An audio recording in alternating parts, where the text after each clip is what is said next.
Some bonds between man and animal run deeper than we'll ever understand. There's a language spoken in silence, a trust built through years of shared hardship that no amount of money can buy. Jake. Morrison had felt that connection with horses his whole life, but this wild black stallion was different. Every morning for 3 weeks, the horse broke free from the corral and raced toward Whispering Pine Forest. He always returned with mud on his hooves and pine needles in his mane. Jake tried everything to keep the stallion penned, but nothing worked. The horse seemed driven by something beyond hunger. It was like he was keeping an appointment. Every dawn, the same ritual. Every return, the same mysterious clues from deep in the woods. What could possibly draw a wild horse to the same spot every morning? Before we jump back in, tell us where you're tuning in from.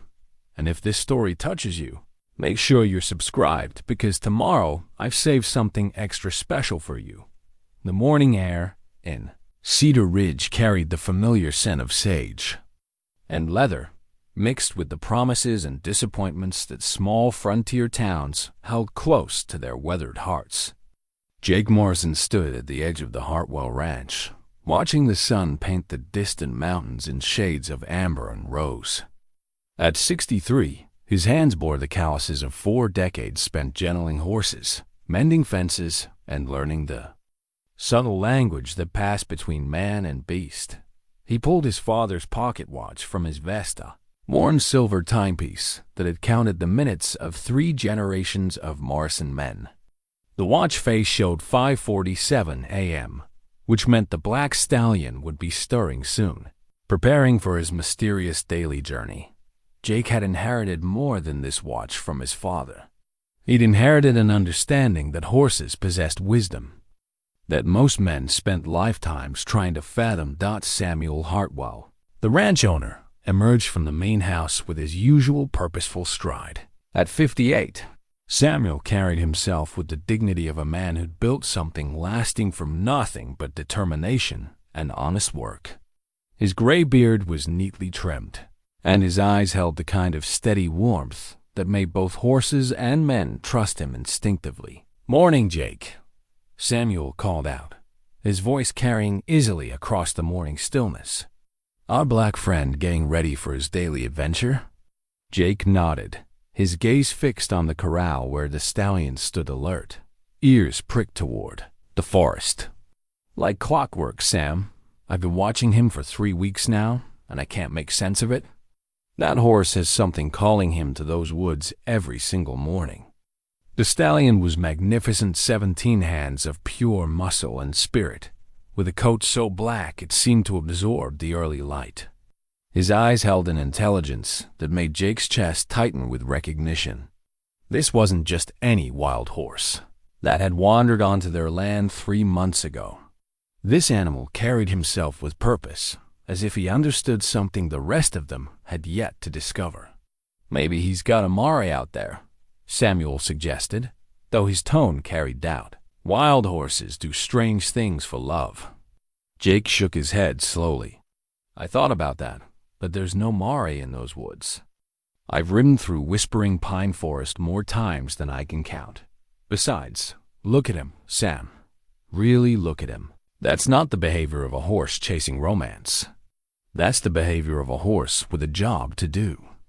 Samuel studied the stallion with renewed attention. The horse stood perfectly still, but there was an alertness to his posture that spoke of anticipation rather than restlessness. His tail wasn't swishing with irritation, and his ears weren't pinned back with aggression. Instead, he seemed to be listening to something only he could hear. "Your father always said horses could sense things we couldn't," Samuel mused. "Remember how old Buckshot used to act strange before storms? Maybe this fellow's picking up on something we're missing." The mention of his father brought a familiar ache to Jake's chest.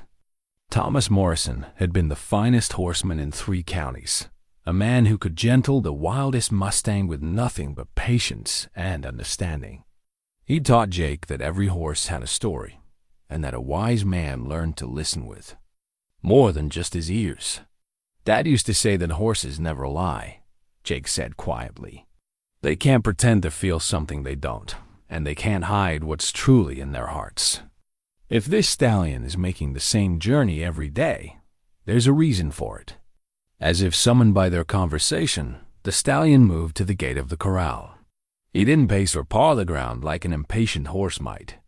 Instead, he simply waited, his dark eyes fixed on the tree line in the distance. There was something almost human in his patience, as if he understood that timing mattered. Sheriff Ben Cooper chose that moment to ride up the dusty path to the ranch house. Ben was a lean man in his 50s, with graying hair and the kind of steady presence that made him well-suited for keeping peace in a town where most conflicts could be settled with honest conversation and mutual respect. He'd been sheriff for nearly 20 years, and Jake had never known him to be anything but fair and thoughtful. "Morning, gentlemen," Ben called out as he dismounted. His horse, a dependable chestnut gelding named Rusty, stood quietly while Ben tied the reins to the hitching post. "Thought I'd stop by and check on your mysterious visitor." Samuel gestured toward the corral. "He's getting ready for his morning constitutional. Jake here thinks there's more to it than we're seeing." Ben approached the fence and studied the stallion with the same careful attention he brought to everything in his jurisdiction. Beautiful animal. Any idea where he came from? "None," Jake replied. "He just showed up one morning about 3 months back, already wearing that halter but no brand. Acted like he belonged here from the first day." The stallion's halter was indeed puzzling, well-made leather, but weathered in a way that suggested years of use. There were no identifying marks, no maker's stamp, nothing to indicate where it had come from. It fit the horse perfectly, as if it had been crafted specifically for him. "Have you tried following him?" Ben asked. Jake felt heat creep up his neck. "I've thought about it. Seems like prying, though. A horse has a right to his secrets, same as a man." Samuel chuckled. "That's Jake for you, Ben. He'd give a horse voting rights if he could." "There's wisdom in respecting boundaries," Ben said diplomatically. "But there's also wisdom in understanding your neighbors. If this horse is up to something that might affect the community, we should probably know about it." The 3 men fell silent as the stallion moved to the gate and stood waiting. The sun had climbed higher now, painting the corral in golden light. Jake checked his father's watch again. 6:15 a.m., right on schedule. "Watch this," Jake said softly. The stallion lifted his head and released a low, melodious whinny that seemed to carry farther than it should.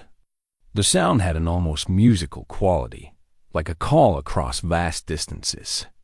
Then, with fluid grace, the horse reared slightly and brought his front hooves down on the gate latch. The mechanism, worn from years of use and recently loosened by Jake's deliberate negligence, gave way easily. "I'll be damned," Ben whispered. "How long has he been able to do that?" "Since the second day he was here," Jake admitted. "I kept fixing the latch, and he kept figuring it out. Finally decided to let him have his way and see what happened." The stallion pushed through the gate and paused, looking back at the 3 men as if acknowledging their presence. There was something almost courteous in the gesture, as if he were saying goodbye before departing on important business. Then he turned and began moving toward the forest, not at a run, but with the steady, purposeful gait of someone who knew exactly where he was going. "Every morning," Jake said, watching the horse disappear into the tree line. "He's back by noon, always with the same signs: mud on his hooves, pine needles in his mane, sometimes bits of bark caught in his tail. But here's the strange part. The mud isn't from any creek I know in those woods, and the pine needles are from trees that don't grow in the sections of forest where a horse could easily travel." Samuel and Ben exchanged glances. "You thinking there's something we should be concerned about?" Samuel asked. Ben considered this carefully. "Hard to say. Could be innocent, could be something worth looking into. Tell you what, Jake, if you Decide to follow him one of these days, let me know. Might be good to have backup if there's more to this than we're seeing. I appreciate that, Ben. Truth is, I've been thinking about it more and more. That horse is trying to tell us something, I'm sure of it. As they watched the last glimpse of black disappear into the green shadows of whispering pine forest, Jake felt a familiar stirring in his chest.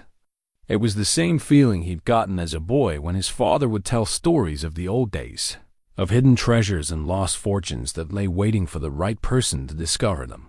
He'd thought those feelings had died with childhood, but this stallion had awakened something that had been sleeping for decades. The morning routine continued. Around them, ranch hands beginning their daily tasks, cattle moving slowly toward fresh pasture, the comfortable sounds of a working ranch coming to life. But Jake's attention remained fixed on the forest, wondering what secrets lay hidden in its depths and why a horse would be so determined to visit them every single day.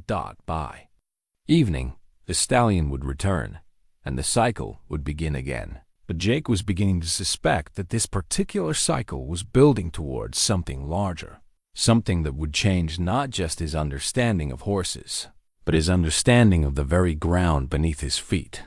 The decision came to Jake on a Tuesday morning, when the autumn air held the first real bite of winter. He'd spent 3 sleepless nights thinking about the stallion's mysterious journeys, and something deep in his bones told him that today was the day to follow. He rose before dawn, dressed quietly, and made his way to the barn where his own horse, a steady buckskin mare named Patience, waited in her stall. Patience had been his companion for nearly 8 years, and she understood him in the way that only comes from countless hours of shared work and mutual trust. She stood calmly while he saddled her, her ears flicking forward with interest, as if she sensed the unusual nature of their early morning ride. Jake positioned himself and Patience in the shadow of the old oak tree that stood 50 yards from the corral, close enough to follow but far enough to avoid detection. The stallion emerged from the barn at precisely 6:15, just as he had every morning for weeks. But today, as Jake watched through the pre-dawn gloom, something felt different. The horse moved with even greater purpose, if such a thing were possible, and there was an alertness to his bearing that suggested anticipation. The stallion opened the gate with his practiced efficiency and set off toward whispering pine forest. Jake waited until the horse had a good head start, then urged Patience forward, keeping to the shadows and maintaining a respectful distance. The buckskin mare seemed to understand the need for stealth, placing her hooves carefully and avoiding the loose stones that might give away their presence. The trail into whispering pine forest was one Jake knew well or thought he did. It wound through stands of towering pines and Douglas firs, past granite outcroppings that had washed over this land for countless centuries. But as he followed the stallion deeper into the woods, Jake realized they were taking paths he'd never noticed before. The horse moved with the confidence of long familiarity, choosing routes that seemed to appear out of nowhere and disappear just as mysteriously behind them. After nearly an hour of careful tracking, the stallion stopped at what appeared to be an impenetrable wall of vegetation. Jake dismounted and led Patience to a concealed spot behind a fallen log, then crept forward on foot. What he discovered took his breath away. Hidden behind a curtain of trailing vines and low-hanging branches was an entrance to a clearing that shouldn't have existed. The opening was barely wide enough for a horse, cleverly concealed by nature and perhaps enhanced by human hands. Jake watched in amazement as the stallion pushed through the vegetation as if he'd done it 1,000 times before.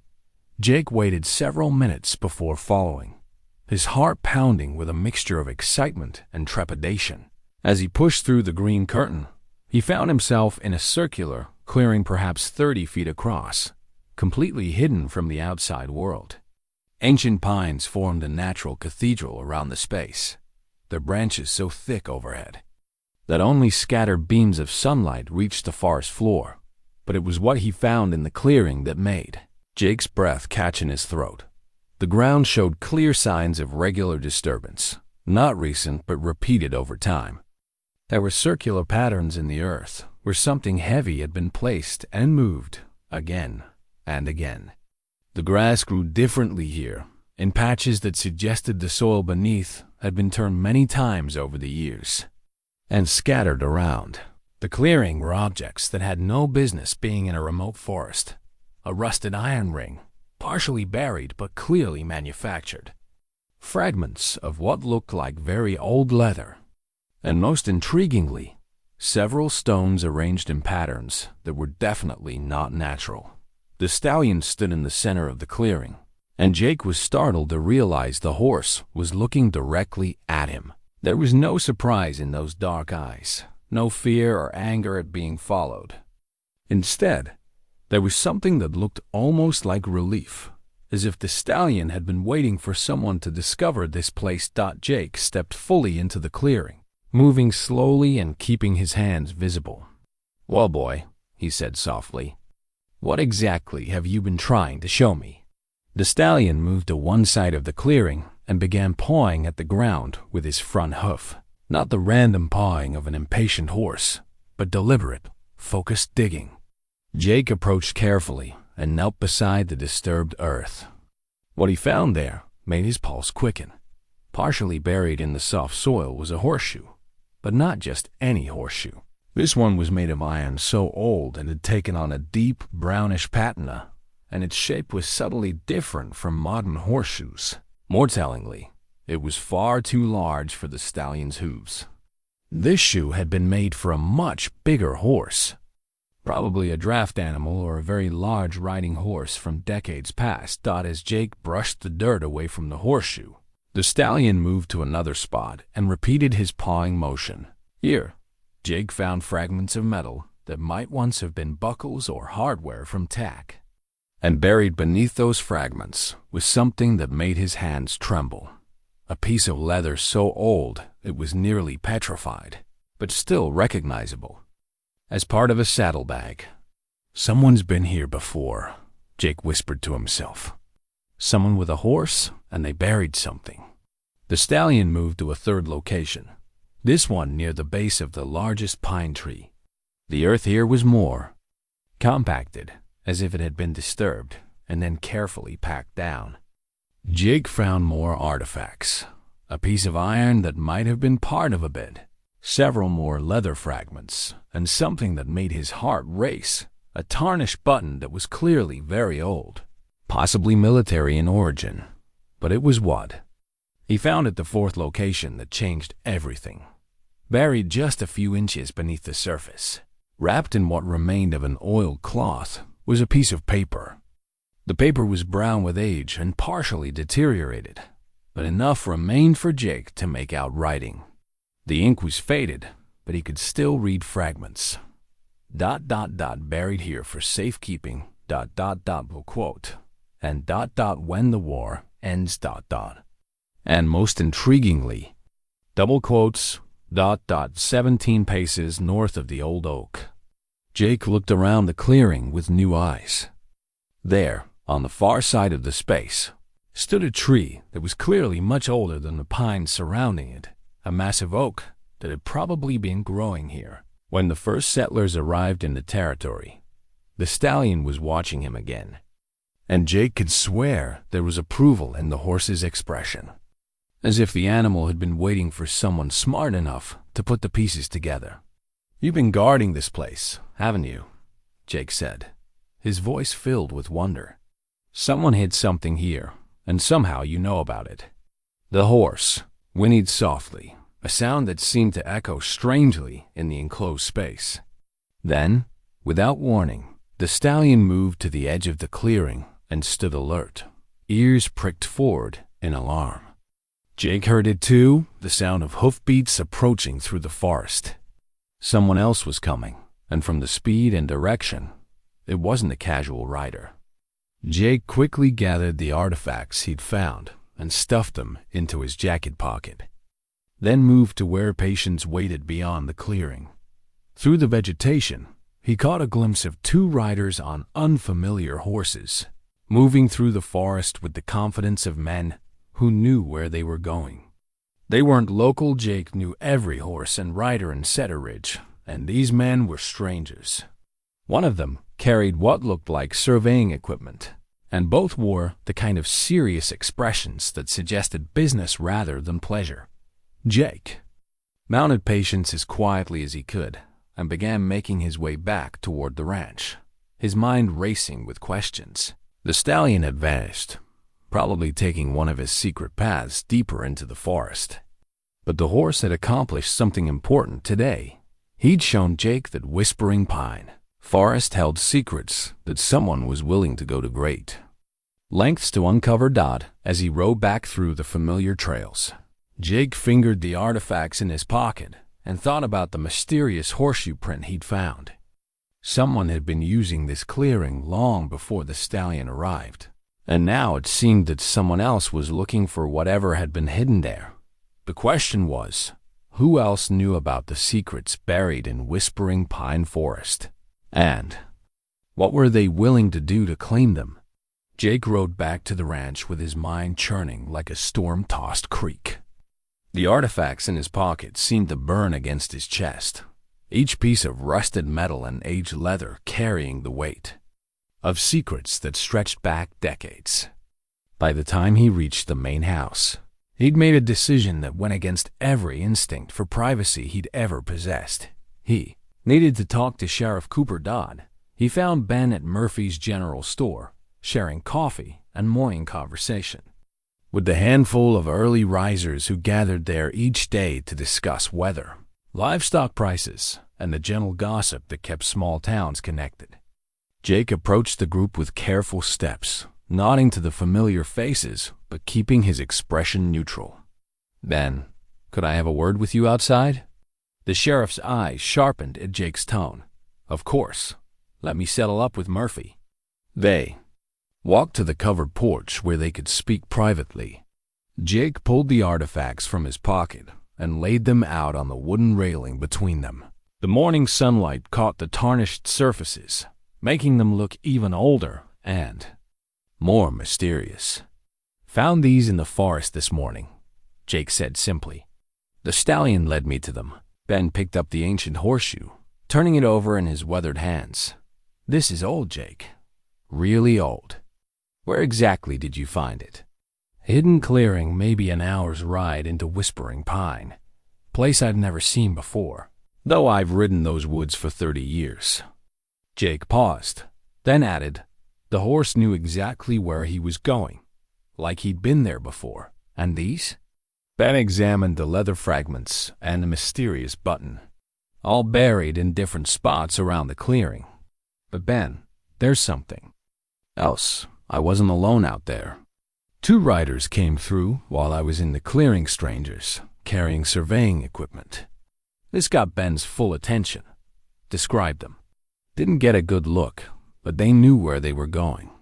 Moving with purpose, not like tourists or casual riders." Ben was quiet for a long moment, studying the artifacts. Finally, he picked up the piece of paper and squinted at the faded writing.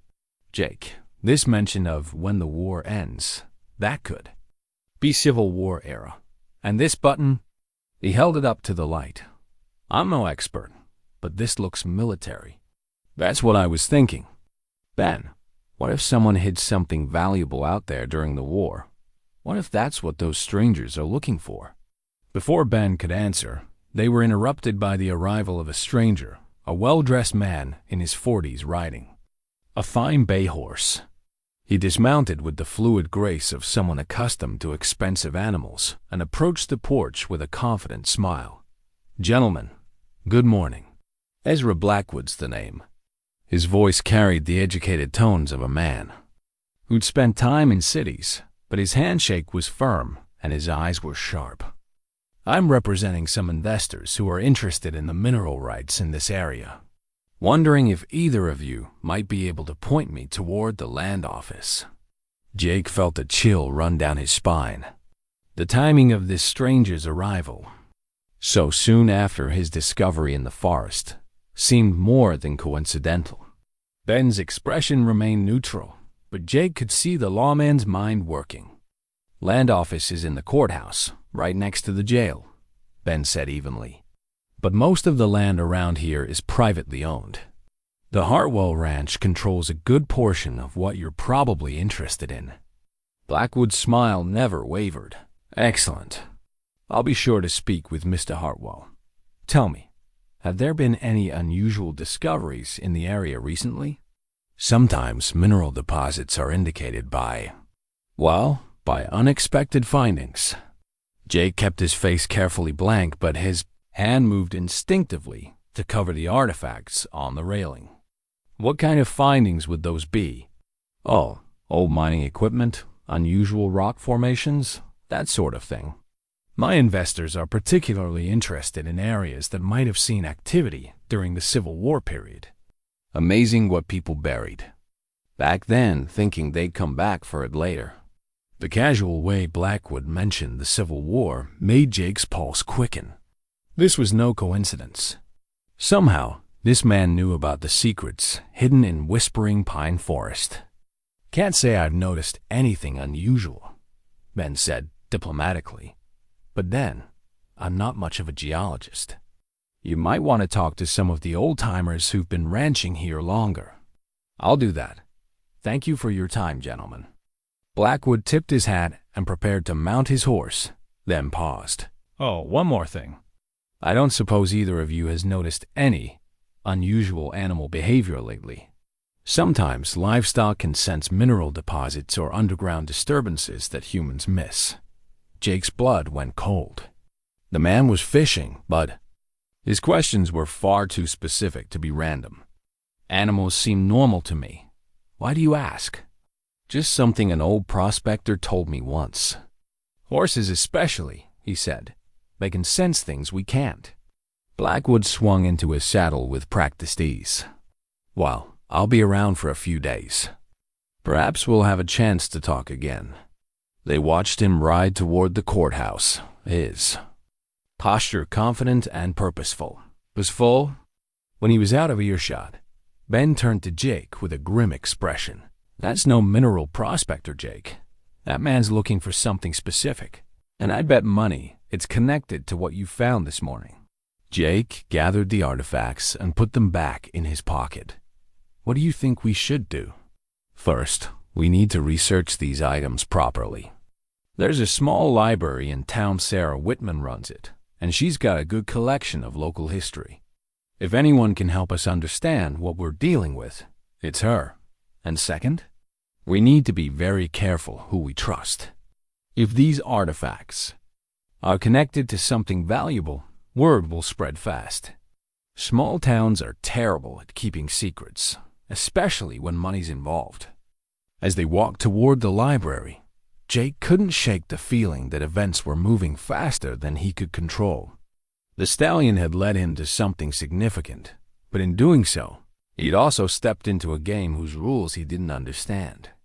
The appearance of Ezra Blackwood was proof that others were already playing, and they seemed to know far more about the stakes than he did. The Cedar Ridge Library occupied a small building that had once been a private home, its rooms lined with shelves that held the accumulated knowledge and stories of the territory. Sarah Whitman greeted them with the warm smile of someone who genuinely loved sharing information. "Sheriff Cooper, Jake Morrison, what brings you to my humble collection this morning?" Ben glanced around to ensure they were alone, then nodded. To Jake, "We've got some historical items we'd like you to look at, Sarah. See if you can help us understand what we're dealing with." Sarah's eyes lit up with scholarly interest. "I do love a good mystery. Let's see what you found." As Jake laid out the artifacts on the library table, he noticed a fragment of paper tucked behind one of the leather pieces, something he'd missed in his earlier examination. Sarah picked it up carefully, holding it to the light with the reverence of someone who understood the value of preserved history. "Well," she said softly, "this is definitely Confederate currency. A fragment, but unmistakable. See this pattern here?" This is from notes issued in Richmond during the later years of the war. Jake and Ben exchanged glances. Confederate money in the Colorado Territory suggested something far more significant than a simple mineral claim. It suggested that someone had been carrying a substantial amount of Southern currency into Union territory, and that alone was worth investigating further. Sarah Whitman's fingers moved across the Young's Confederate currency fragment with the delicate touch of someone accustomed to handling precious documents. Her eyes, magnified slightly by wire-rimmed spectacles, studied every detail of the faded paper with scholarly intensity. "This is fascinating," she murmured, reaching for a magnifying glass from her desk drawer. "The paper quality and ink composition suggest this was printed in the final years of the war, probably 1863 or 1864. But what makes it really interesting is that it's been deliberately cut. See these edges? Someone removed specific portions of the bill." Jake leaned closer, studying the fragment. Why would someone cut up money? Could be several reasons. Sometimes people use parts of bills as identification codes, or to create matching pieces that could be reassembled later as proof of identity. During the war, there were elaborate schemes for moving money and valuables across enemy lines. Ben rubbed his jaw thoughtfully.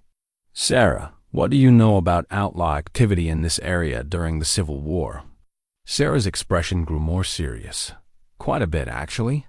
The Colorado Territory was officially Union, but there was significant Confederate sympathy, especially among certain ranchers and miners.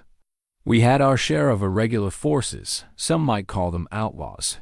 Others might call them guerrilla fighters." She moved to a filing cabinet and withdrew a thick folder. "I've been collecting stories and documents about local Civil War history for years. There are some fascinating tales, though separating fact from legend isn't always easy." Sarah spread several papers across the table: newspaper clippings, handwritten accounts, and copies of official documents. One name that keeps appearing in the records is Black Jack Sullivan. He was supposedly a Confederate sympathizer who operated in this region during the final years of the war. Jake felt his pulse quicken. What kind of operations? According to these accounts, Sullivan and his men were involved in intercepting Union supply trains and payroll shipments. But here's what makes his story unusual. Most sources suggest he wasn't motivated purely by Confederate loyalty. There are hints that he was planning something larger, something that required significant funding. Sarah pulled out a hand-drawn map, its edges yellowed with age. This was donated to the library by the granddaughter of a local rancher. She claimed it had been hidden in her family's Bible for decades. Look at these markings. The map showed the general area around Cedar Ridge, but with details that were far more specific than any modern map Jake had seen. Certain areas were marked with symbols, crosses, circles, and what looked like abbreviated notes. Most intriguingly, there was a detailed section showing Whispering Pine Forest with several locations marked by distinctive symbols. The family claimed this map was connected to Black Jack Sullivan's final operation. Sarah continued. According to their oral history, Sullivan and his men made one last major strike against a Union convoy in late 1863, then disappeared completely. Some say they were killed by pursuing cavalry. Others believe they escaped to Mexico. Ben studied the map carefully. But you don't think that's what happened. I think they hid whatever they stole and planned to come back for it after the war. Look at this notation here. It's faded, but I can't make out 17 paces north of the oak. Does that mean anything to either of you? Jake's hand moved instinctively to his pocket where the artifacts rested. The paper fragment he'd found had contained almost identical wording. "Sarah, would you mind if I showed you something else?" He pulled out the piece of paper from the clearing and laid it beside the map. The similarity in handwriting was unmistakable, and several of the partial words on Jake's fragment matched annotations on the map. Sarah's eyes widened. "Jake, where did you find this?" "In the forest." The stallion led me to it. Sarah looked from the paper to the map and back again. I think you found evidence of Black Jack Sullivan's final cache.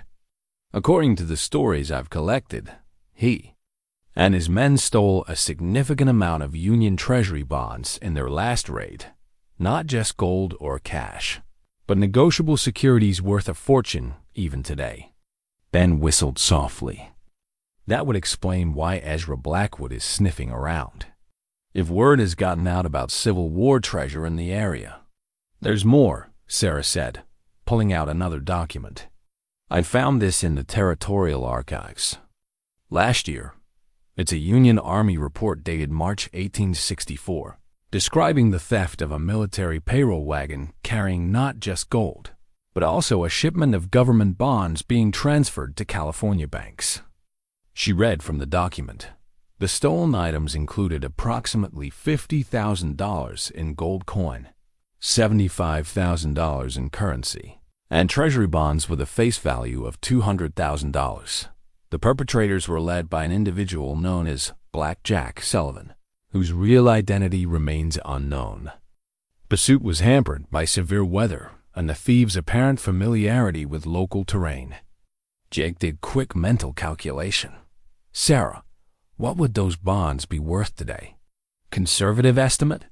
If they were legitimate treasury bonds, and somehow still valid, we'd be talking about millions of dollars. Even as historical artifacts, they'd be worth a substantial sum to collectors. The three sat in silence for a moment, absorbing the implications.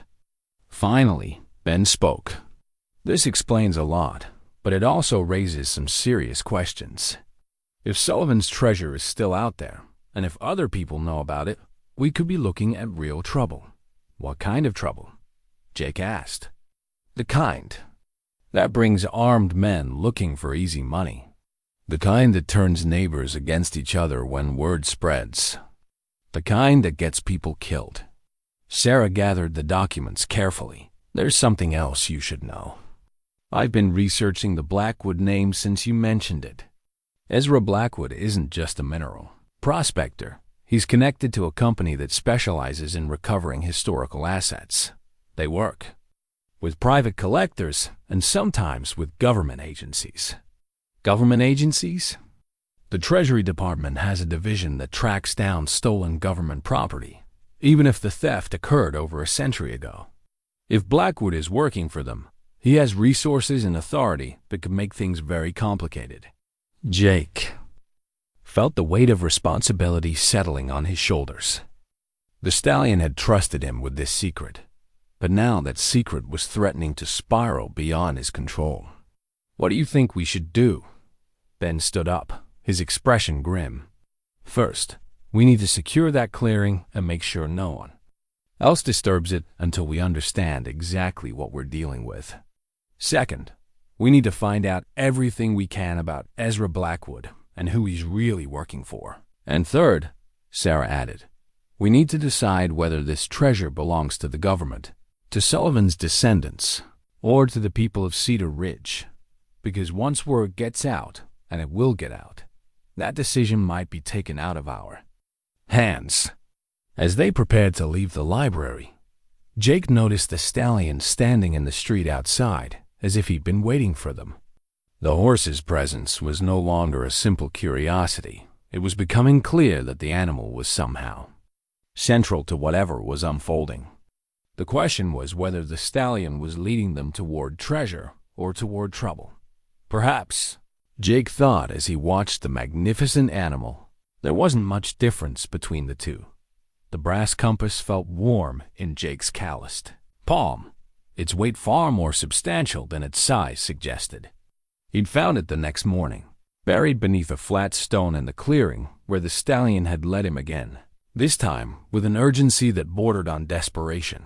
The horse had pawed at the ground relentlessly until Jake understood what he was trying to reveal. The compass was magnificent in its craftsmanship, with intricate engravings around its brass rim and initials carved into the back, J.S. But what made it truly extraordinary was its behavior. While the needle pointed to magnetic north as expected, There was a second, smaller needle that had been added to the mechanism, one that pointed steadily toward the southeast. Deeper into whispering pine forest. Jake sat in Sarah's library with the compass spread before them on a clean white cloth, while Sarah photographed it from every angle with her old camera. Ben paced behind them, his sheriff's instincts clearly troubled by the rapid escalation of their mystery. "This is no ordinary compass," Sarah murmured, adjusting her magnifying glass to study the engravings more closely. "Look at these markings around the edge. They're not standard navigation symbols. They look more like mathematical notations, or maybe surveying marks." Jake traced one of the symbols with his finger. "The initials have to be Jack Sullivan, don't they?" "Jace, it can't be coincidence." "I don't believe in coincidences anymore," Ben said grimly. "Not since Ezra Blackwood showed up asking about unusual animal behavior. Speaking of which, have you seen him around town today?" "No, but 3 of his men have been asking questions at Murphy's store, the hotel, and the saloon. They're being careful about it, but word travels fast in a place like Cedar Ridge. They're specifically asking about old maps, family records, and anyone who might know stories about the Civil War period." Sarah lowered her camera and looked at them seriously. "Gentlemen, I've been thinking about this all night, and I believe we're dealing with something much larger than a simple treasure hunt. If this compass belongs to Black Jack Sullivan, and if it's been modified to point toward his hidden cache, then we're not just looking at historical artifacts. We're looking at a sophisticated operation that was planned with military precision." She pulled out several books from her research collection. "I've been reading everything I can find about Civil War guerrilla operations, and Sullivan's group was different from most outlaw bands. They were organized, disciplined, and they seemed to have access to resources that typical raiders didn't possess." Jake studied the compass again, noting how the modified needle held steady despite the movements of the original. "Someone put a lot of work into this. You don't modify a compass like this unless you're planning to use it multiple times." "Exactly," which suggests that Sullivan and his men made repeated trips to their cache site, probably adding to their hidden stores over time.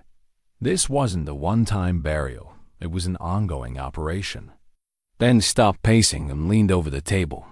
"Sarah, in all your research, have you found any indication of what happened to Sullivan himself? Did he die? Escape? Get captured?" "That's one of the mysteries that has bothered me most. The Union Army records stopped mentioning him after March 1864, but there's no record of his death or capture. He simply vanished from official documentation. But the local stories are contradictory. Some say he was killed in a shootout with cavalry. Others claim he escaped to Mexico or even California. But there's one account that I find particularly intriguing." Sarah opened one of her notebooks to a page covered with careful handwriting. This comes from the diary of Martha Henderson, whose family ranch was about 20 miles east of here. She wrote in 1867 about an encounter with a man who claimed to be looking for land to purchase for horse breeding. She described him as having the bearing of a former soldier and unusual interest in the western forests. "You think it was Sullivan? It's possible. What makes it interesting is that Martha Henderson specifically mentioned that this man rode a magnificent black stallion of unusual intelligence, and that he seemed to know the local terrain better than someone who was supposedly new to the area." Jake felt a chill run down his spine. A black stallion. The description matches our friend almost perfectly. According to Martha's diary, the man stayed in the area for several weeks, always riding alone, always heading toward what she called the deep woods where decent folks don't venture. Ben sat down heavily in one of the library chairs. "Are you suggesting that our stallion is descended from Sullivan's horse? That would make him ... at least 4th or 5th generation, assuming horses were bred consistently." "But Jake, think about it. What if the knowledge of the cache location wasn't just carried by Sullivan himself? What if it was somehow passed down through the horses? The idea seemed fantastical, but Jake had spent enough time with horses to know they possessed forms of intelligence that science hadn't fully explained. Horses have remarkable memory for places. If Sullivan's stallion made repeated trips to the cache site, and if that horse sired offspring who were also taken there, then the location could have been passed down through generations, not as conscious knowledge, but as ingrained behavior, like the migration patterns of wild animals. Sarah's eyes were bright with excitement. And if Sullivan survived the war, if he really did return to this area, he might have continued using the cache site for years. His horse would have learned every detail of the route, every landmark, every safe path through the forest. The implications were staggering. Jake looked down at the compass, imagining Blackjack Sullivan holding this same instrument, following its modified needle through the wilderness to check on his hidden fortune. So our stallion isn't just randomly visiting the forest. He's following a route that's been bred into his bloodline for over 50 years. That's my theory. And if I'm right, then this compass isn't just a navigational tool. It's the key to finding Sullivan's complete cache, not just the artifacts you've discovered so far. Ben stood up abruptly. Then we need to use it, today, before Blackwood and his men figure out what we're dealing with. It's dangerous, Sarah warned. If Blackwood is monitoring the area, following the compass could lead us right into his hands. It's more dangerous to leave Sullivan's treasure where Blackwood can find it without us. At least if we locate it first, we can decide what to do with it. Jake pocketed the compass, feeling its weight like a responsibility he'd never asked for. The stallion trusts me. If this really is about his ancestors' legacy, then maybe I owe it to him to see this through. As they prepared to leave the library, Sarah grabbed Jake's arm. Be careful. If this treasure is as significant as I think it is, there are people who would kill for it. And if the government really is involved through Blackwood's agency, you could be walking into something that's way beyond what a small-town sheriff can handle. Jake nodded, but his mind was already focused on the forest, on the stallion, and on the brass compass that might hold the key to a mystery that had been waiting over half a century to be solved. Whatever secrets Blackjack Sullivan had hidden in Whispering Pine Forest, Jake was determined to uncover them before someone else did it first. The Union Army document crackled like dry leaves as Sarah unfolded it on the library table. Jake had never seen her hands shake before, but they trembled slightly as she smoothed the yellowed paper that had arrived that morning in a package from the Territorial Archives. I requested this weeks ago, but I never expected ... She trailed off, her eyes scanning the official letterhead and formal language of military correspondence. Ben leaned forward, reading over her shoulder. What is it, Sarah? It's a special order from the Department of the Treasury, dated April 15th, 1864. Listen to this. Colonel Marcus Webb is hereby authorized to pursue and recover stolen Treasury bonds valued at $200,000 face value, taken from a Union convoy near Cedar Ridge, Colorado Territory. Recovery of said bonds is deemed essential to Union financial stability. Jake felt his stomach tighten. $200,000 in 1864 money. But here's the crucial part, Sarah continued, her voice dropping to almost a whisper. Should bonds prove unrecoverable through conventional means, authorized personnel are empowered to offer amnesty to perpetrators in exchange for voluntary return of stolen property. This amnesty extends to all criminal charges related to said theft. The three sat in stunned silence. Finally, Ben spoke.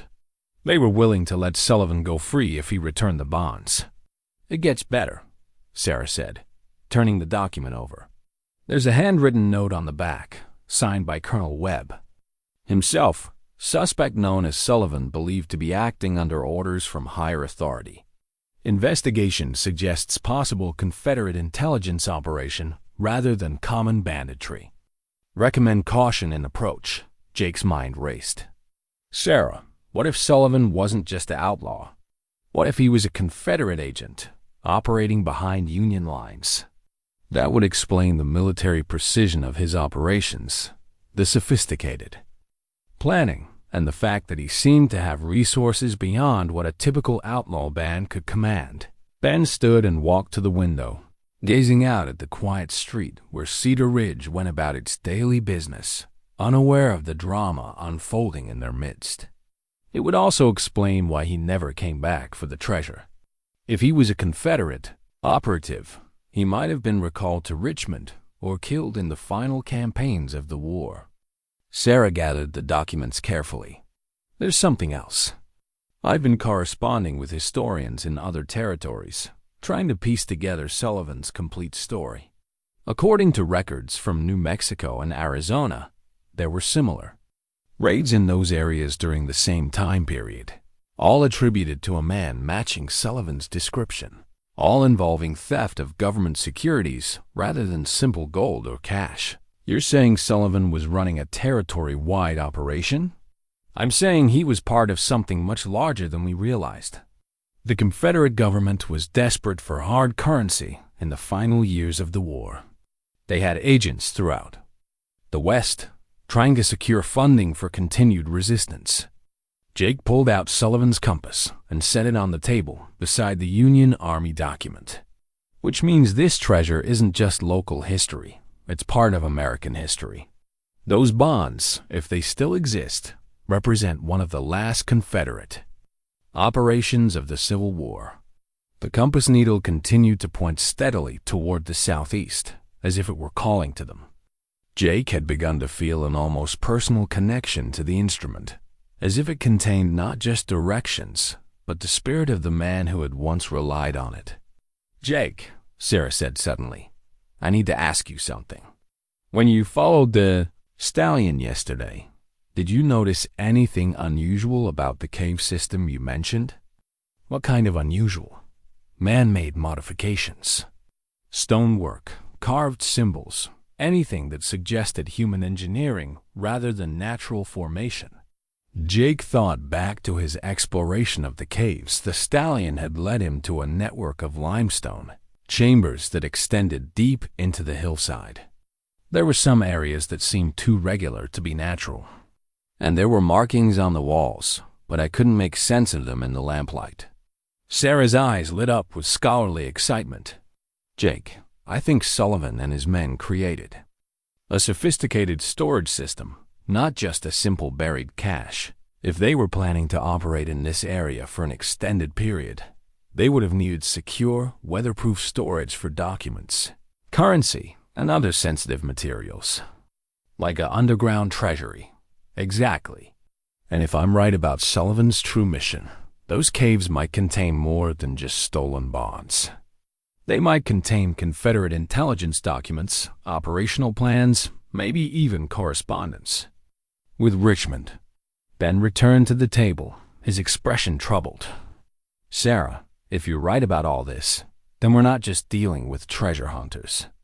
We're dealing with people who might have government authority to seize everything you've described. You mean Blackwood.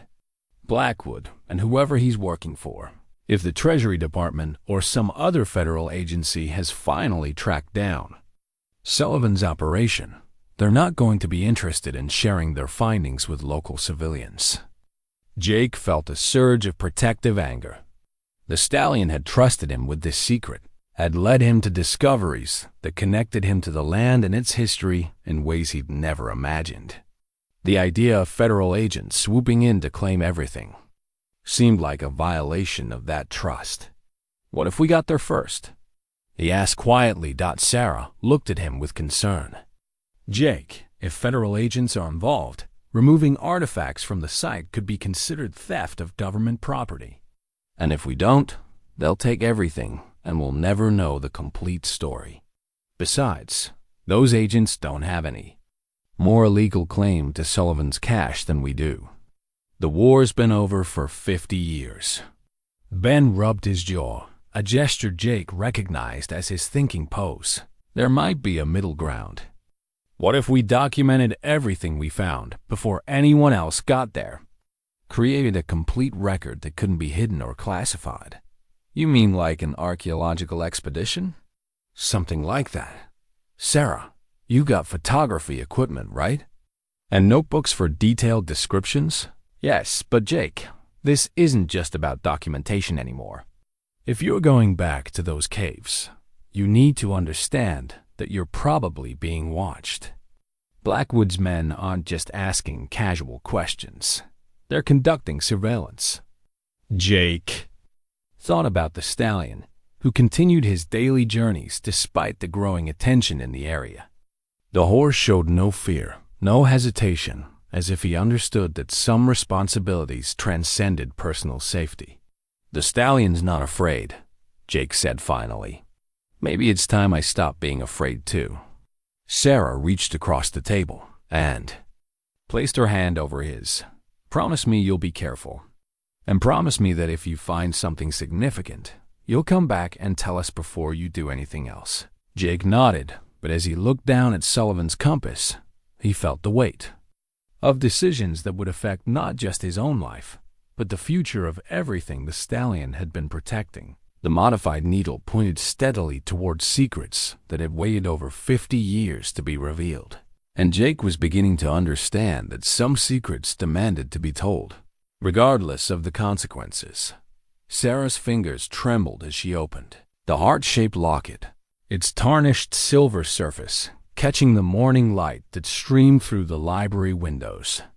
Jake had found it in the deepest chamber of the cave system, carefully wrapped in oiled cloth and hidden behind a loose stone that the Stallion had somehow indicated with persistent pawing.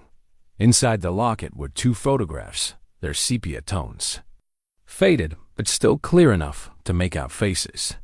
One showed a man in his 30s with dark hair and intelligent eyes, wearing what appeared to be civilian clothes, but with the bearing of someone accustomed to command. The other photograph showed a young woman with gentle features and an expression of quiet strength, but it was the inscription on the inside of the locket that made Sarah's breath catch. To my beloved Elena, from your devoted husband, Jackson Sullivan.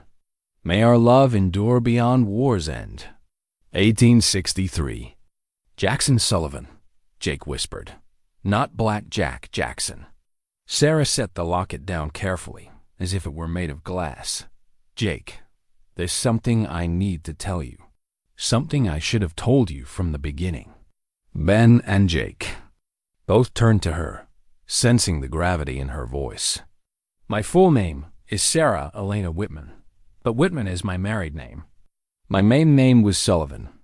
The silence in the library stretched like a taut wire. Jake stared at Sarah, pieces of a puzzle suddenly rearranging themselves in his mind.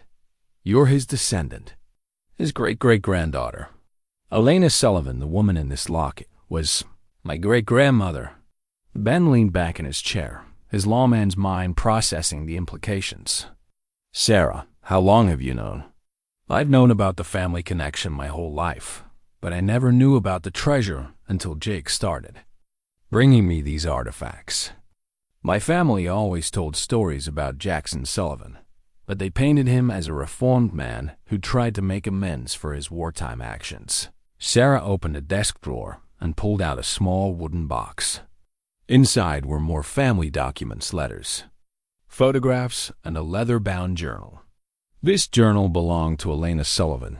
She wrote in it regularly from 1863 until her death in 1902. According to her entries, Jackson didn't disappear after the war. He came back to her. Jake felt his understanding of the entire story shifting. He survived. Not only survived, but spent the rest of his life trying to return what he'd stolen. Elena writes about his guilt, his determination to make things right. Look at this entry from September 1865. Sarah opened the journal to a marked page and read aloud. My dear Jackson grows more troubled each day by the weight of his wartime actions. He speaks often of the golden papers hidden in the forest, saying they were never meant for personal gain but for the Confederate cause. Now that the cause is lost, he believes the treasure should be returned to the Union government, but fears he will be executed as a traitor if he reveals himself. So, he never retrieved it, Ben said. According to Elena's journal, he made several attempts to find a way to return the stolen property anonymously, but the political situation was too dangerous. There were still bounties on Confederate operatives, and Jackson had been specifically named in wanted posters. Sarah turned to another entry. Jackson has decided to leave the treasure where it lies, sealed away until a time when it can be returned without cost to his life or his family's safety. He has taken his horse, the faithful Midnight, to the forest one final time to ensure the hiding places are secure and to say goodbye to that chapter of his life. Jake's pulse quickened. Midnight. The stallion's ancestor was named Midnight. There's more, Sarah continued, her voice growing stronger as she shared the family secret she'd carried alone for so long. Jackson has trained Midnight to remember the path to the hidden cache, saying that horses have longer memories than men and that someday, when the time is right, Midnight's descendants might lead an honest person to recover what was taken.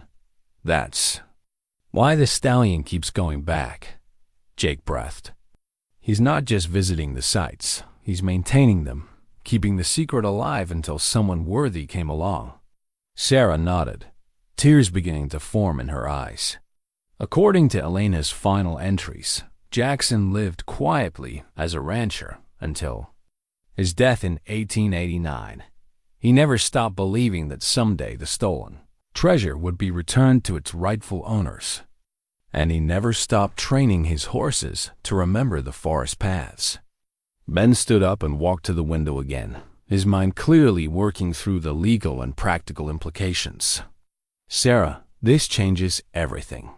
If you're Sullivan's direct descendant, and if you can prove that he intended for the treasure to be returned rather than kept, then you might have a legitimate claim to make decisions about its disposition.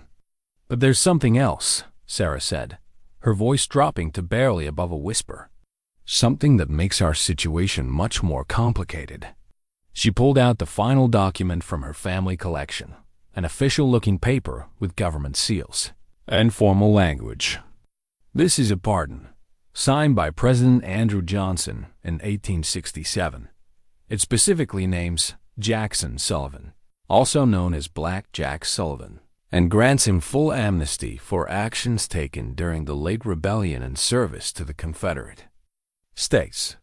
Apparently, Jackson wasn't the only Confederate operative who was quietly pardoned after the war. Jake stared at the document. So Sullivan was officially forgiven by the federal government. Which means, Ben said slowly, that any treasure he hidden might legally belong to his heirs rather than to the government. Sarah's hands were shaking now as she gathered the documents. That's not the most important part. The most important part is that Ezra Blackwood knows about all of this. I saw him leaving the courthouse yesterday with copies of land records, and those records include the original homestead claim filed by Jackson Sullivan in 1868. How is that possible? Jake asked. Because Jackson Sullivan didn't disappear after the war. He became a legitimate rancher, filing claims and paying taxes under his real name. Which means there's a paper trail connecting him to this area, and that trail leads directly to the land where the treasure is hidden. Ben's expression had grown grim. Sarah, if Blackwood has access to those records, then he knows exactly who you are and what your family connection means. Worse than that, Sarah said, her voice steady, despite her obvious fear. I think he's been watching me for weeks, waiting to see if I would lead him to the treasure. My family's oral history has always included stories about Jackson's forest sanctuary, but we never knew exactly where it was located. Jake felt a chill of understanding, until I started bringing you artifacts from the exact location. Until you confirmed that the stories were true and that the treasure still exists. They sat in silence for a moment, absorbing the full implications of Sarah's revelation. Finally, Jake spoke. "Sarah, the stallion didn't just choose me randomly. He chose me because he somehow knew I would bring the artifacts to you. He's been trying to reunite Jackson Sullivan's treasure with Jackson Sullivan's family." Sarah wiped her eyes and looked at the locket again, studying the faces of her ancestors. "Jake, there's one more thing. According to Elena's journal, the treasure isn't just gold and bonds. Jackson hid documents that prove the entire Confederate intelligence operation in the Colorado Territory was directed by someone in the Union government, someone who was selling information to both sides. A double agent. Someone high enough in the Union command structure to know about payroll shipments and treasury transfers. Jackson stole those documents along with the money, intending to expose the traitor after the war.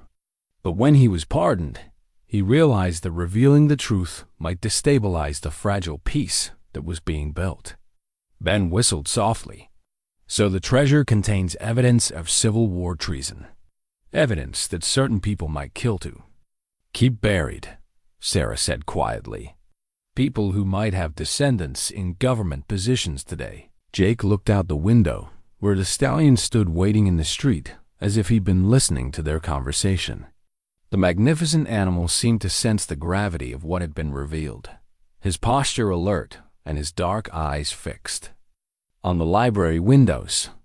"Then we're not just protecting a treasure," Jake said. "We're protecting a truth that someone has been trying to hide for 50 years. Jackson Sullivan's journal felt heavy in Jake's hands as he read by lamplight in the pre-dawn darkness of his small cabin. The leather-bound diary had been hidden in the deepest recess of the cave system, wrapped in multiple layers of oiled cloth, and sealed with wax that had somehow preserved it for over 50 years. Sarah had insisted he take it home to read privately, understanding that some revelations required solitude to fully absorb. The entries were written in a careful, educated hand that spoke of a man far more complex than the Black Jack of local legend. As Jake read, a portrait emerged of someone torn between duty and conscience, trapped by circumstances that offered no clear path to redemption. March 15th, 1864. Jake read aloud to the empty cabin. "The operation becomes more troubling with each passing day. What began as service to the Confederate cause has become something darker. Colonel Harrison continues to provide Union convoy schedules and payroll information, but his motives have shifted from Confederate sympathy to personal greed. I fear we have become pawns in a game where the only winners are those who profit from prolonged conflict." Jake set the journal down and rubbed his tired eyes. Through his window, he could see the stallion standing in the corral, alert despite the early hour. The horse had been restless all night, as if sensing that events were building toward some kind of resolution. The journal entries continued through the spring and summer of 1864, chronicling Sullivan's growing disillusionment with the Confederate intelligence operation and his discovery that Colonel Harrison was selling information to both sides while positioning himself to profit from the chaos. June 2nd, 1864. Harrison has revealed his true nature at last. He cares nothing for Union or Confederate victory, only for the personal fortune he has accumulated through betrayal of both causes. The documents I have gathered prove his treachery beyond doubt, but they also implicate dozens of others, including men I have come to respect despite our political differences. To expose Harrison would destroy careers and lives that deserve better fate. Jake understood now why Sullivan had chosen to hide the evidence rather than reveal it. The end of the war had brought a fragile peace that might have been shattered by revelations of widespread corruption and double-dealing. But it was the final entries that made Jake's hands tremble as he read. August 10th, 1864. I have made my decision. The treasure will remain hidden until such time as its revelation can serve justice rather than vengeance.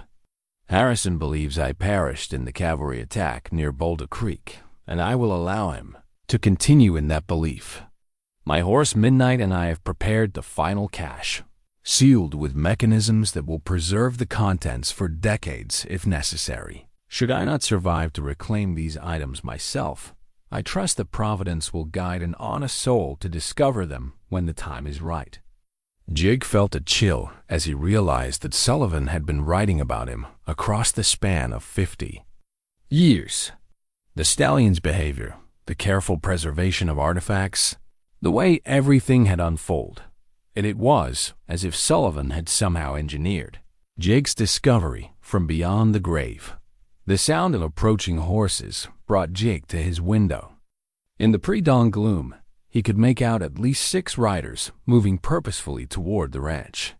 Even in the dim light, he recognized Ezra Blackwood's distinctive silhouette in the lead. Jake quickly gathered Sullivan's journal and the other artifacts, stuffing them into a leather saddlebag. Whatever Blackwood wanted, it wasn't going to be a friendly conversation. He slipped out the back door of his cabin and made his way to the corral, where the stallion waited with an alertness that suggested the horse had also noticed the approaching riders. Jake saddled Patience quickly but quietly, then opened the gate for the stallion. "Time to go, boy," he whispered to the black horse. "I think your ancestors' secret is about to be tested." The stallion moved beside Patience as they made their way into the forest, taking paths that Jake was beginning to recognize as part of an elaborate network that Sullivan had probably used for covert movements during the war. The horses moved with practiced stealth, their hooves making almost no sound on the forest floor behind them. Jake could hear Blackwood's men reaching his cabin. There were shouts, the sound of doors being forced open, and the angry voices of men who had found their prey gone. Jake and the horses reached the hidden clearing just as the first light of dawn began filtering through the pine canopy. But they weren't alone. Sarah was already there, having apparently arrived during the night. She sat beside a small campfire, Sullivan's compass in her hands and a grim expression on her face. "They came to my house around midnight," she said without preamble. "Ben and I barely got out before they broke down the door." "Where's Ben now?" "Hiding in the caves with most of the artifacts we've collected. Jake, we're not just dealing with treasure hunters anymore. Blackwood has federal marshals with him, and they have warrants for our arrest." Jake dismounted and approached the fire. "Warrants for what?" "Theft of government property, interference with a federal investigation, and conspiracy to conceal evidence related to national security." "National security?" "The war ended 50 years ago." Sarah held up Sullivan's compass, its modified needle, still pointing steadily toward the southeast. "Not according to the federal government. Apparently, there are still classified aspects of Civil War intelligence operations that haven't been declassified." Colonel Harrison's treason wasn't just personal corruption. It was part of a larger network that continued operating after the war ended. The implications hit Jake like a physical blow. "You're saying people are still covering up Harrison's crimes?" "I'm saying that some of Harrison's descendants and associates have spent 50 years building careers and fortunes based on secrets they thought were safely buried. The last thing they want is for Sullivan's evidence to surface." The sound of horses approaching through the forest made them both freeze. But instead of Blackwood's men, Sheriff Ben Cooper emerged from the tree line, leading his horse and carrying a rifle across his saddle. "They're about 20 minutes behind me," he said urgently. "At least a dozen men, all armed, all with federal authority. Jake, Sarah, we need to make some decisions fast."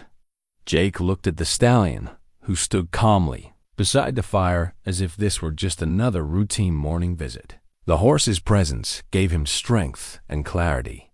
"Ben, what are our legal options? Honestly, not many.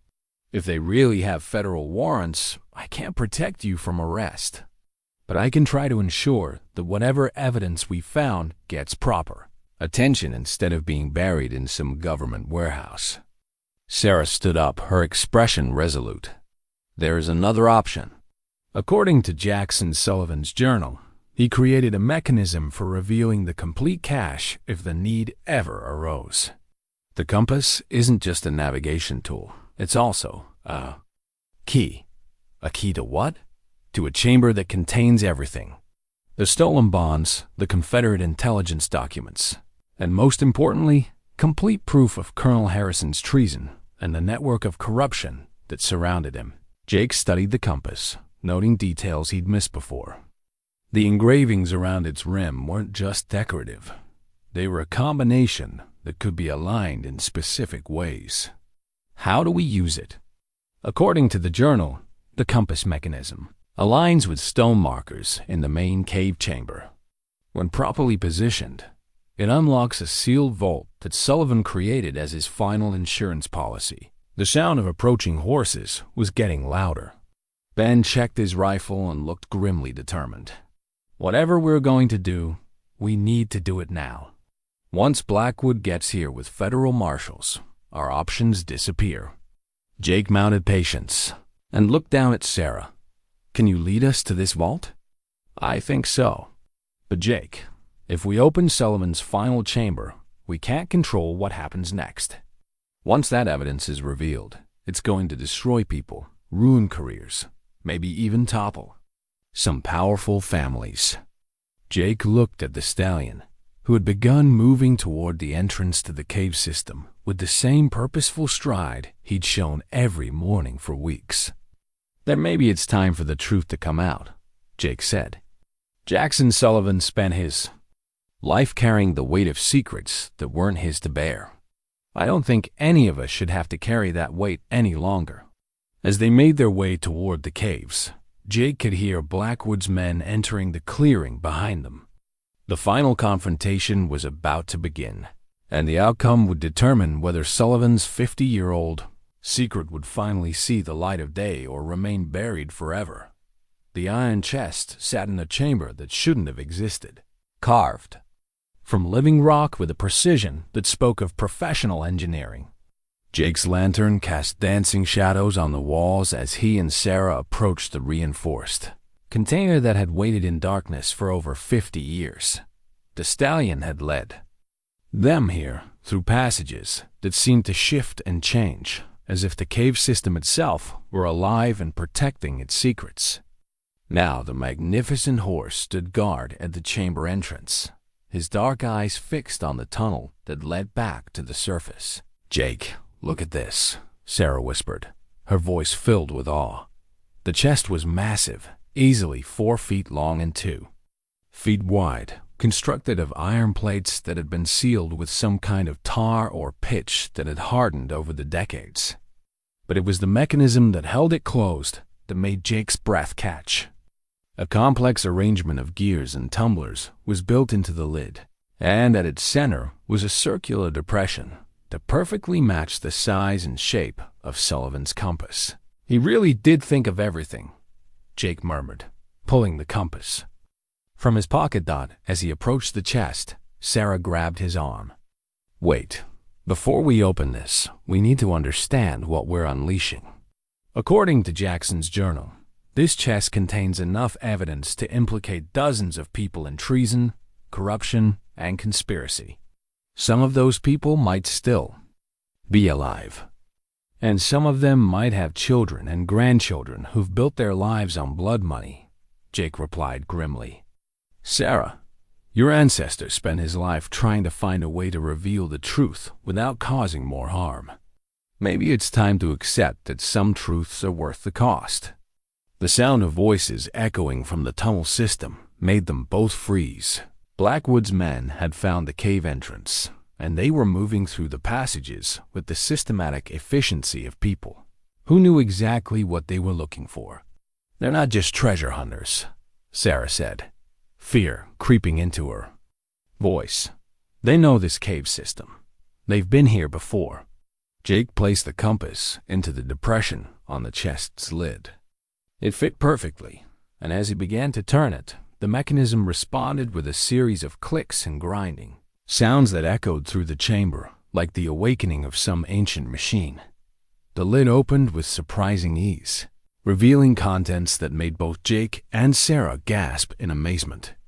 The chest was divided into several compartments, each carefully lined with oiled leather and containing items that had been preserved in remarkable condition. The first thing Jake saw was money stacks of Union Treasury bonds, their official seals still crisp and their denominations clearly visible even in the lantern light. But it was the sheer quantity that overwhelmed him. There had to be hundreds of bonds, each worth significant amounts even by 1864 standards. "My God," Sarah whispered. "There's enough here to fund a small army." Beside the bonds were bags of gold coins, their surfaces gleaming as if they'd been minted yesterday. And wrapped in separate oilcloth packages were documents, dozens of them, each carefully preserved and labeled in Sullivan's precise handwriting. Jake picked up one of the document packages and read the label. Colonel Harrison's correspondence with Confederate agents 1863 to 1864. Another was marked Union payroll schedules provided to enemy forces, and a third read evidence of weapon sales to both armies. But it was the largest package that drew Jake's attention, one labeled simply, "The Complete Truth About the Colorado Territory Intelligence Network." As Jake reached for this package, the sound of approaching footsteps grew louder. Ezra Blackwood's voice carried clearly through the tunnels, giving orders to his men with military precision. "Seal the secondary entrances. I want every exit covered before we proceed to the main chamber." Sarah grabbed Jake's arm. "They know exactly where we are. This isn't a search, it's a planned operation." Jake stuffed as many documents as he could into his jacket pockets, then grabbed several bags of gold coins. "Sarah, take the bonds. We need to get this evidence out of here before they can destroy it." The Stallion suddenly appeared at the chamber entrance, his ears pinned back and his posture tense. The horse moved with urgent purpose, pressing against Jake and Sarah as if trying to herd them toward the back of the chamber. There must be another way out, Sarah realized. The Stallion knows something we don't. Jake followed the horse's lead, discovering that what had appeared to be solid rock was actually a concealed passage, its entrance hidden behind a carefully constructed stone panel. The Stallion pushed through the opening with familiar ease, clearly having used this route before. As they gathered the most important contents of the chest, footsteps echoed from the main tunnel. Ezra Blackwood emerged into the chamber, followed by 6 armed men wearing the badges of federal marshals. "Mr. Morrison, Miss Whitman," Blackwood called out in a tone that was almost conversational, "I believe you have something that belongs to the United States government." Jake turned to face Blackwood, the open chest between them like a barrier.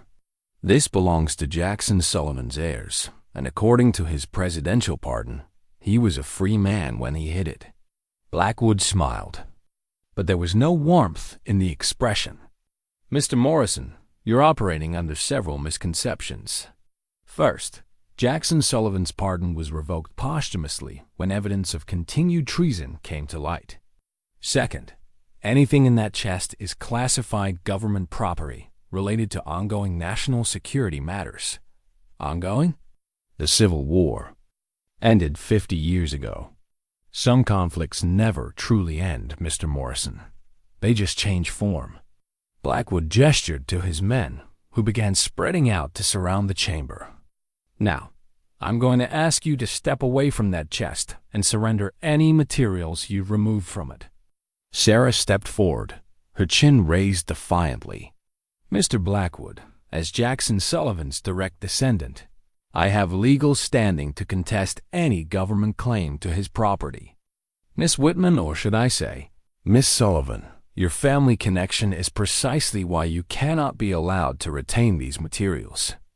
Some secrets are too dangerous for private citizens to possess."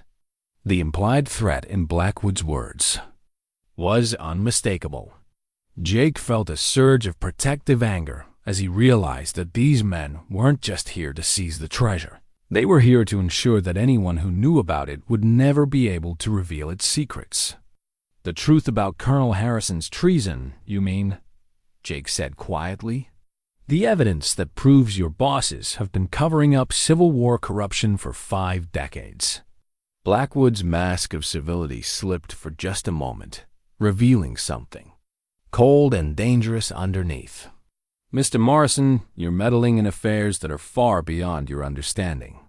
I strongly suggest you cooperate. Behind them, the stallion whinnied urgently from the concealed passage. Jake realized that the horse was offering them one final chance at escape, but it would mean leaving most of Sullivan's treasure behind. As Jake weighed his options, he thought about Jackson Sullivan's words in the journal. I trust that Providence will guide an honest soul to discover them when the time is right.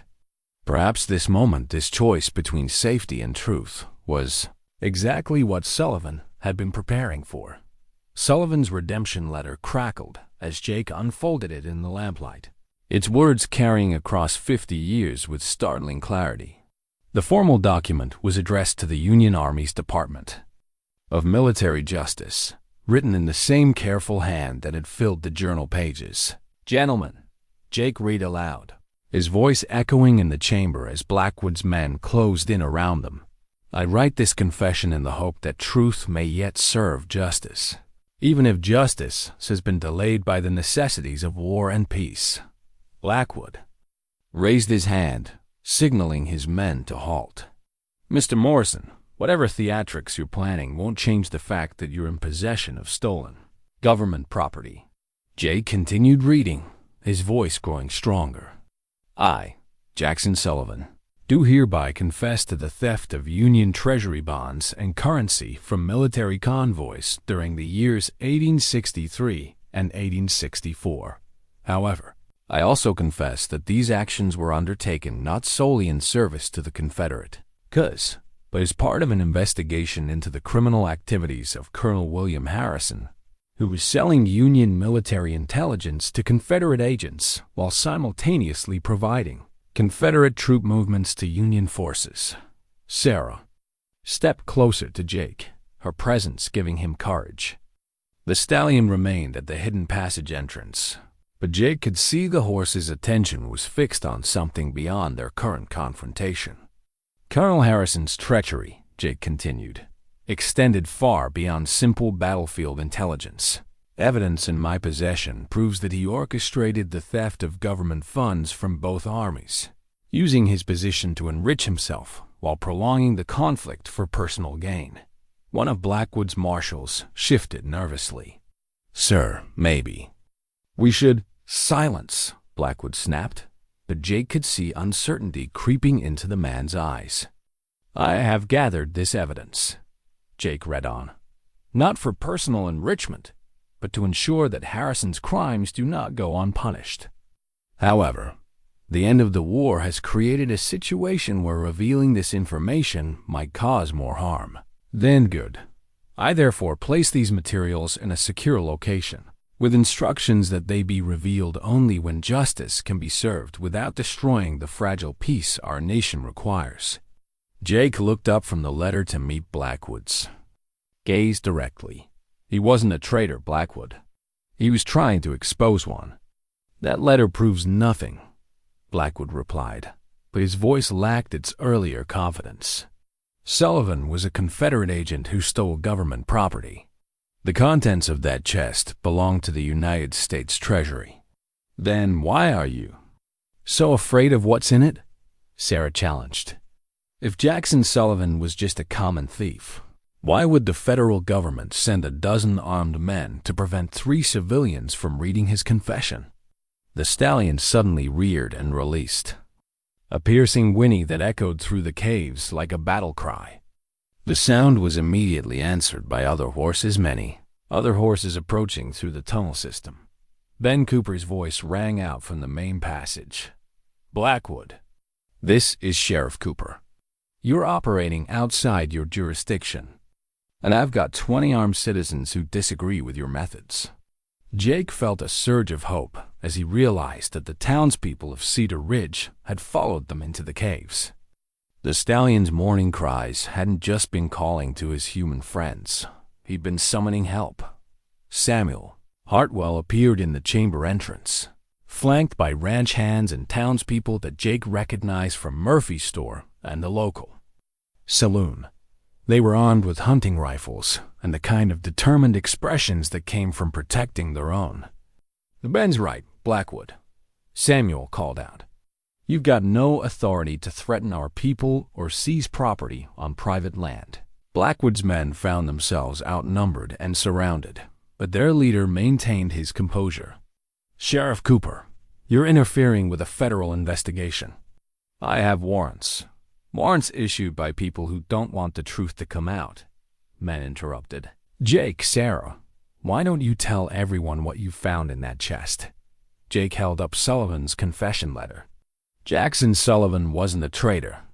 He was trying to expose a Union officer who was selling information to both sides and stealing government money for personal profit. A murmur ran through the gathered townspeople. These were people who understood the value of truth and the cost of corruption. "More than that," Sarah added, pulling out another document from the chest. It gathered evidence that this corruption continued after the war ended. Colonel Harrison and his associates used their ill-gotten gains to build business empires and political careers that lasted for decades. "Which explains," Ben said, looking directly at Blackwood, "why certain people are so eager to keep this evidence buried." Blackwood's hand moved toward his weapon, but he found himself facing 20 rifles held by people who knew how to use them. His federal marshals looked uncomfortable with the odds. "You don't understand what you're unleashing," Blackwood said desperately. "This information could destabilize the careers of criminals and their descendants." Jake finished. Mr. Blackwood, Jackson Sullivan, carried the weight of this secret for 25 years after the war ended. He died knowing that justice had been delayed, but believing that someday the truth would come out. The Stallion moved from the passage entrance to stand beside Jake, his presence somehow lending weight to the moment. The horse had protected Sullivan's secret through 5 decades and multiple generations, and now that protection was passing to the living. "The question is," Sarah said, addressing the entire assembly, "what do we do with this truth now that we have it?" Ben stepped forward, his sheriff's badge catching the lamplight. "We do what Jackson Sullivan would have wanted. We make sure the evidence is properly preserved and presented to legitimate authorities who can act on it without fear or favor. And we make sure," Samuel added grimly, "that anyone who tries to bury this truth again will have to answer to the people of Cedar Ridge." Blackwood looked around the chamber, clearly calculating his options. His federal authority meant nothing when faced with an armed and determined community that had already decided where their loyalties lay. "This isn't over," he said finally, gesturing for his men to lower their weapons. "There are forces at work here that you can't begin to understand." "Maybe," Jake replied, carefully folding Sullivan's confession letter and placing it back in his jacket. "But there are also forces that have been waiting 50 years for justice. I'd say it's time to see which ones are stronger." As Blackwood and his men retreated through the tunnels, Jake felt the weight of responsibility settling on his shoulders. The Stallion had chosen him to be the guardian of Sullivan's legacy, and now the guardianship extended to ensuring that the truth finally saw the light of day. The treasure had been found, but the real work was just beginning. The bronze memorial plaque gleamed in the morning sunlight, its inscription simple but profound. "In memory of Jackson Sullivan, 1832 to 1889, and his faithful horse, Midnight. Honor lies not in the secrets we keep, but in the truths we find courage to reveal." Jake stood beside the Stallion at the edge of what was now officially known as the Sullivan Historical Preserve, watching as the last of the construction crews finished their work on the visitor center. 6 months had passed since that confrontation. In the caves, and the changes to Cedar Ridge had been remarkable. The story of Jackson Sullivan's treasure had spread far beyond the boundaries of their small town, but not in the way that brought chaos and greed. Instead, Sarah's careful documentation and Ben's methodical presentation of evidence to state and federal authorities had transformed the discovery into something that served the community rather than destroying it. "Hard to believe it's really finished," Sarah said, approaching from the visitor center where she'd been arranging displays of Sullivan's artifacts. She now served as the preserve's curator and chief historian, having found her life's calling in protecting and sharing her ancestors' legacy. The federal investigation into Colonel Harrison's corruption network had indeed caused upheaval, but the kind that cleansed rather than destroyed. 3 prominent political families had seen their reputations crumble when evidence of their ancestors' treason came to light, and several business empires built on Civil War profiteering had faced legal challenges that would continue for years. Ezra Blackwood had disappeared shortly after the confrontation in the caves, his government credentials proving to be less official than he'd claimed. It turned out that he'd been working for private interests, descendants of Harrison's network, who had been willing to pay handsomely to keep their family secrets buried. "The Treasury Department's final report came in yesterday," Ben said, joining them at the memorial site. "They've officially recognized Jackson Sullivan's pardon and acknowledged that his actions were undertaken to expose treason rather than committed. The bonds and currency have been declared the property of his estate." Sarah smiled, but there was deep satisfaction rather than greed in her expression, which means the decision to donate everything to establish this preserve was legally sound. Jake watched the stallion move among the memorial stones that marked significant sites throughout the preserve. The horse had adapted to his new role as the preserve's unofficial guardian with the same dignity he brought to protecting Sullivan's secret. Visitors often commented on the animal's intelligence and his uncanny ability to lead them to exactly the locations that would most interest them.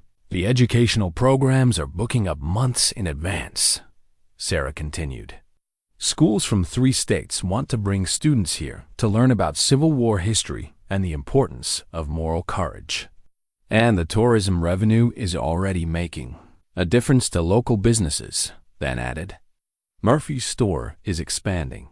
The hotel is booked solid through next year. And Samuel's Ranch is offering historical tours that are more popular than cattle drives ever were." Jake felt a deep sense of contentment as he considered how dramatically their lives had changed. He'd been offered the position of head groundskeeper for the preserve, which allowed him to continue working with horses while sharing Sullivan's story with visitors from around the country.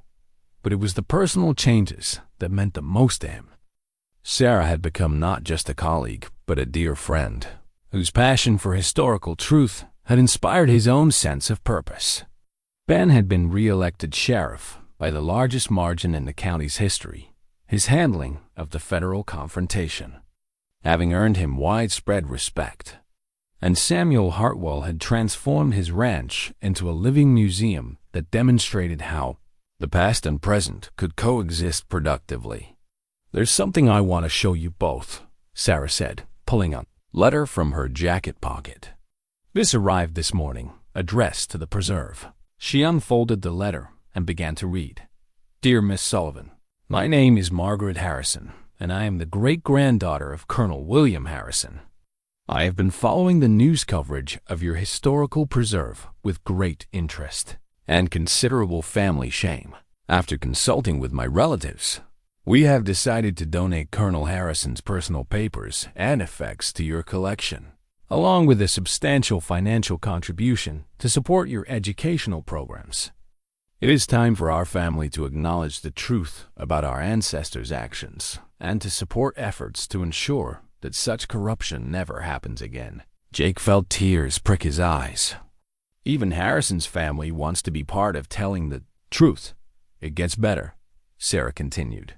"Margaret Harrison is a retired federal judge, and she's volunteering to serve on our board of directors. She says she wants to help ensure that the preserve maintains the highest standards of historical accuracy and moral education." The stallion approached them, his dark eyes reflecting the contentment that seemed to permeate the entire preserve. Jake reached out to stroke the horse's neck, marveling at how the animal had orchestrated events that none of them could have imagined 6 months earlier. "You know," Jake said thoughtfully, "I've been thinking about what Jackson Sullivan wrote in his journal about trusting Providence to guide an honest soul to discover his secret when the time was right." "What about it?"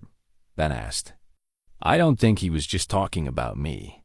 I think he was talking about all of us, about a community that would choose truth over profit, justice over convenience. The Stallion didn't just lead me to the treasure. He led us all to become the kind of people Sullivan hoped we would be." Sarah nodded, her eyes bright with unshed tears. "My great-great-grandfather spent years carrying the weight of secrets that weren't his responsibility to bear. But by hiding those secrets, he created an opportunity for future generations to choose differently. And now," Ben said, "instead of being buried with shame, those secrets have become the foundation for something positive. Education, community growth, historical preservation." Jackson Sullivan's legacy isn't just about the crimes he exposed, but about the good that came from exposing them. As the sun climbed higher, visitors began arriving for the preserve's daily tours. Families with children, elderly couples interested in Civil War history, students working on research projects, all drawn by the story of a man who had chosen conscience over convenience and a horse who had protected that choice across generations. Jake watched the Stallion move among the visitors, leading children to the memorial stones and seeming to pose patiently for photographs. The horse had found his purpose in sharing Sullivan's story rather than simply guarding his secret. "I have one. More surprise," Sarah said, producing a small wrapped package. This arrived yesterday from the Smithsonian Institution. She unwrapped the package to reveal Sullivan's compass, now beautifully restored and mounted in a custom display case.